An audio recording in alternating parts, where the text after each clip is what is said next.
저희도 앞에 전해드린 것처럼 부동산 보유세 개편에 대한 최종 공고안이 발표가 됐죠. 종부세율과 공정시장가액 비율을 함께 올리는 안이 확정되면서 다주택자들의 세부담이 한층 늘어날 전망인데요. 관련해서 조진희 연정부동산연구소 대표 모시고 얘기 나눠보도록 하겠습니다. 대표님 어서 오세요. 네, 안녕하세요. 네, 지난달 22일이었습니다. 재정특위가 보유세 개편안 후보로 이제 4가지를 꼽아서 내놓았는데 이제 그중에서 이제 종부세율과 공정시장가액 비율을 함께 올리는 그러니까 세 번째 안이었습니다. 그게 확정이 됐는데 구체적인 내용을 다시 한번 짚어볼까요? 네, 말씀하셨던 것처럼 이제 세 번째 안 우리가 가장 영향이 클 거라고 했던 안이 이번에 통과가 됐다라고 보시면 될 것 같은데요. 기본적으로 그래도 좀 영향이 적다고 하는 게 공정가액을 한꺼번에 올리는 것이 아니라 매년 5%씩 해서 4년 동안 해가지고 100% 현실가로 이제 적용이 된다라고 보시면 될 것 같습니다. 그리고 이제 세율에 있어서 저희가 이건 좀 그 국회 통과도 있고 여러 가지 문제가 있을 텐데 가능하겠느냐인데 종부세율을 올리는 방향으로 선정이 됐습니다. 그래서 0.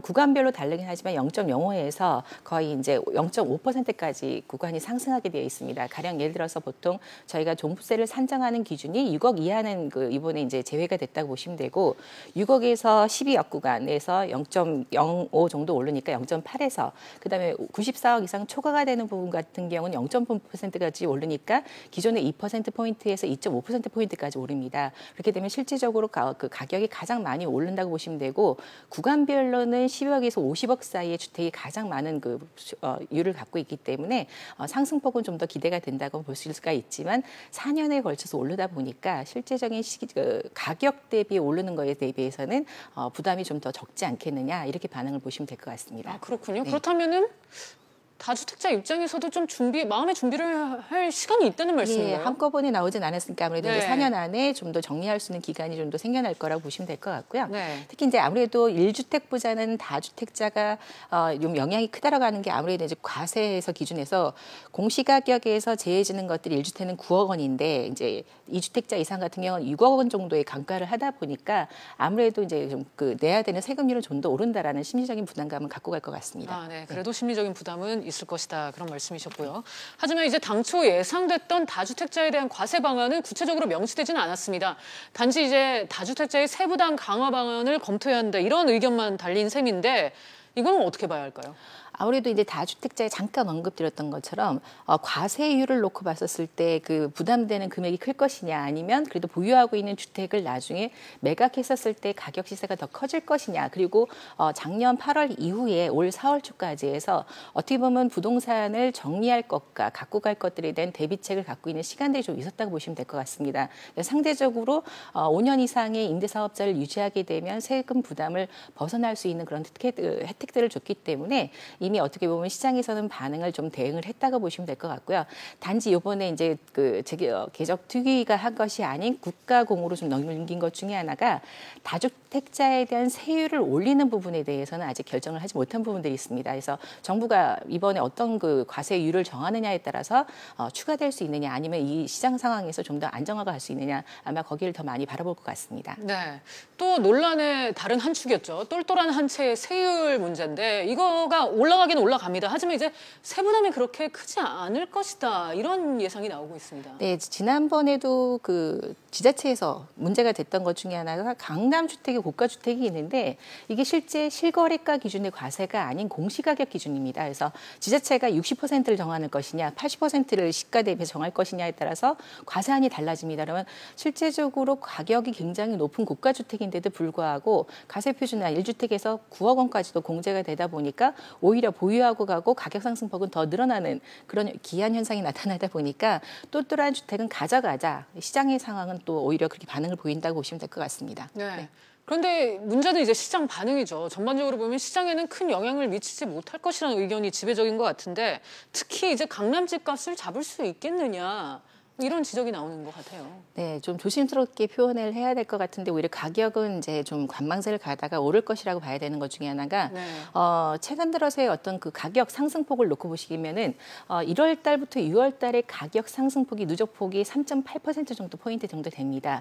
2008년도 6%대에 달했던 상승폭 중에서 가장 높은 상승폭이었고 오히려 작년 하반기 전체 1년 동안의 상승폭보다 오히려 올 상반기의 가격 상승폭이 더 더 크고 있습니다. 규제가 있고 보유세가 강화가 될 거라는 예상치가 나오면서도 불구하고 가격이 계속 오르고 있는 거는 실질적으로 시장에서 부담해야 되는 세금보다는 앞으로 오를 수 있는 가격 기대가 더 크다라는 시장 반응이라고 보시면 될 것 같습니다. 그렇다면 여기서 저는 궁금해지는 게 왜 정부가 이 정도의 수준의 권고안을 내놓는데 그쳤을까요?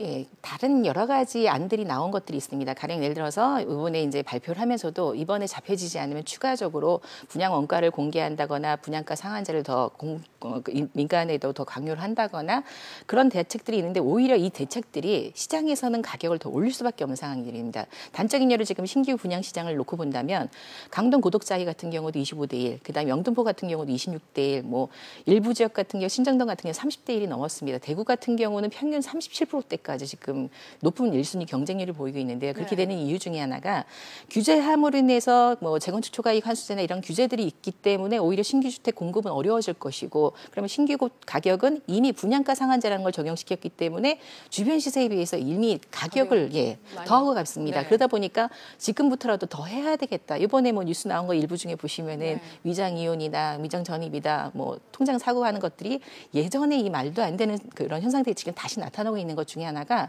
시중 유동자금이 갈 데가 없습니다. 말 그대로 은행에서 정기예금 넣어봤자 1%대인데 지금 대출금리 오른다고 하지만 실제적으로 이 분양시장에서 나오는 기대의 수익, 이미 눈에 띄는 현실 시가 기준에서의 수익은 워낙에 크기 때문에 여기에라도 늦게라도 지금 탑승을 하자라는 시장 분위기가 더 강하다 보니까 잡혀지기가 어려운 부분들이 있습니다. 그렇군요. 그러니까 분양시장으로의 풍선 효과가 우려됐다. 뭐 그렇게 좀 정리를 할 수 있을까요? 그렇습니다. 예. 하지만 그럼에도 불구하고 매수와 매도, 그러니까 좀 팔기도 사기도 어려운 시장이라는 거, 좀 그게 지속될 거라는 거에는 좀 변함은 없는 것 같습니다. 이 부분은 동의하십니까? 네, 작년 말부터 아주 두드러지게 매수 거래가 없다, 매도 거래가 없다, 시장 상황이 이렇습니다. 근데 좀 더 면밀하게 주도해서 보신다면은 작년 하반기에 실거래가 신고 오히려 강남이나 서울 도심의 가격들이 실거래 신고가 좀 낮게 형성이 됐습니다. 그게 왜 그러냐면 실제 가격이 떨어진 것이 아니라 오히려 주택수를 낮추는 실제적인 부자들의 증여나 상속으로 이어지는 형태로 해서 주택수를 낮추는 시장으로 가다 보니까 일반 거래 시장에 매물이 나오지 않은 현상들이 유지가 됐고요. 재건축 규제에 따라 진행을 하다 보니까 조합에서 오히려 사업을 늦춘다거나 해서 이것들을 이제 대표할 수 있는 기회를 만드는 어떤 사업에 규제가 나오면 그 사업을 대처할 수 있는 방향으로 시장이 가다 보니까 매물은 없고 그러다 보니까 규제는 점점 늘어나는 데 하지만 시장에서 가격이 떨어지지 않다 보니까 매수자들은 그럼 좀 더 사야 되겠다라는 그런 시장 분위기로 전환되고 있습니다. 그러는 와중에서 말 그대로 똘똘한 주택은 계속 유지가 되지만 기존부터 팔리지 않은 악성주택, 그다음에 지방의 미분양 물량들은 점점 쌓이는 기한 현상들이 계속 나타나고 있다고 보시면 될 것 같습니다. 네. 그러니까 당장 충격이 클 거라고 지금 예상되지는 않지만 그래도 보유세가 인상은 됐습니다. 그런데 이 보유세 인상이 집값 잡기에 실패를 정말 하게 되면 그렇게 될 경우에 예상되는 부작용은 어떤 게 있을까요? 아무래도 지금 잠깐 먼저 말씀드린 것처럼 오히려 신규 분양 시장에 더 뛰어들어야 된다. 네. 그리고 예를 들어서 이제 내년부터 이제 예상되어지는 전세 보증금에 대한 과세 기준안이 이제 어떻게 통과되느냐에 따라서 시장 부분은 좀 달라질 것 같습니다. 말 그대로 이제 그 틈새로다가 빠져나갈 수 있는 것들이 저희가 많다라는 표현을 쓰는 게 소형 주택이라든가 전세 보증금 기준은 3억 이하의 주택에 대해서는 오히려 비과세 혜택을 유지를 한다라고 한다면 이 틈새 시장, 그래서 최근 들어서 이 발표가 나서 강북 지역의 아파트들이 가격이 더 오르기 시작했고 특히 이제 박원순 시장이 3선을 성공을 하다 보니까 박원순 시장의 그 서울시 정책에 따라서 서울 역세권 아파트들이나 주택에 대해서는 오히려 가격이 더 오를 것이다라고 해서 지금 더 그 시장 가격을 교란시키는 상황들이 나타나고 있다고 보시면 될 것 같습니다. 네. 그래서 부작용이 좀 더 있다고 보시는 게 맞을 것 같습니다. 그다음에 마지막으로 부동산 시장을 안정을 시키기 위한 추가 대책 어떤 게 또 나올 수 있을까요?